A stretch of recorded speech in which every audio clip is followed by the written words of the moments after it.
Lantaran parkir tidak pada tempatnya, beberapa mobil oknum anggota polisi dan warga masyarakat yang parkir di Jalan Jenderal Sudirman tepatnya di depan gedung Ditreskrimum Polda Sumsel digebosi petugas Subit Propam Polda Sumsel.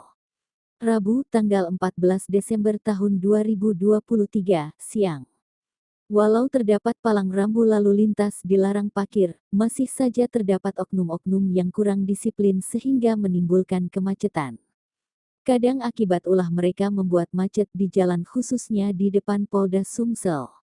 Dari pantauan, beberapa petugas Propam Polda Sumsel bersama petugas piket Pol Sumsel, menempelkan kertas di belakang mobil dengan tulisan "Kendaraan Anda salah parkir" dan gambar huruf P silang yang artinya dilarang parkir. Bukan hanya itu, setiap mobil yang terparkir salah satu ban digembosi petugas lantaran si pemilik mobil tidak tertib mematuhi rambu-rambu lalu lintas. Hal ini dilakukan pihak Polda Sumsel, dalam ini Subit Propam Polda Sumsel telah beberapa kali mengingatkan pemilik mobil untuk tidak parkir sembarangan.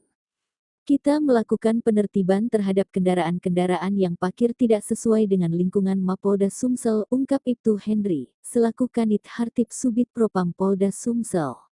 Apa sih Pak? Kita melaksanakan penertiban terhadap kendaraan-kendaraan yang parkir yang tidak sesuai dengan aturan di lingkungan Mapolda.